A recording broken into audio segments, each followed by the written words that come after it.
نبی کریم صلی اللہ علیہ وآلہ وسلم نے ارشاد فرمایا، 3 لوگ ہیں جنہیں دیکھ کے رب مسکراتا ہے۔ یا رسول اللہ صلی اللہ علیہ وآلہ وسلم، وہ کون کون سے؟ تو محبوب فرمانے لگے، ایک وہ بندہ ساری مخلوق سوئی ہے، آدھی رات ہے، رات کا پچھلا پہر ہے، اس نے اٹھ کے وضو کر لیا، مصلی پہ کھڑا ہو گیا خدا کی یاد میں، فرمایا اس کو دیکھ کے رب مسکراتا ہے جو اس کی شان کے لائق ہے۔ مسکراتا ہے اللہ، یہ تو سونے کا ٹائم تھا، یہ تو گہری نیند آنے کا وقت تھا، رات کا پچھلا پہر۔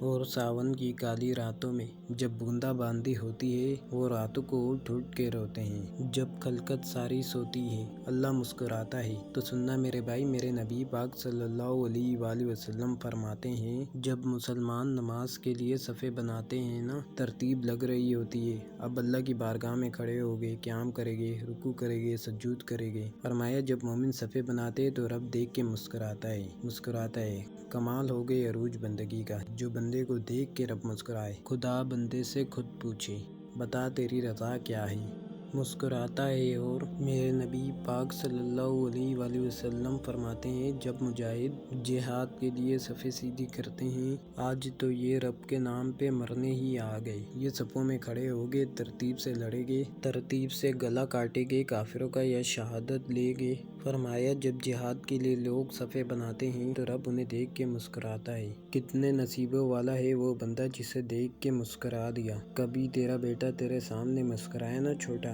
تو تیرا دل باغ باغ ہو جاتا ہے۔ تیری ماں بیمار کسی ایک دن صحیح طرح ہنس پڑے تو طبیعت خوش ہو جاتی ہے۔ مجھے بتاؤ نا، جس کا رب ہی اسے دیکھ کے ہنس پڑے جو اس کی شان کے لائق ہے، کیا اس بندے کے نصیبیں ہیں، کیا اس کے مقدر ہیں؟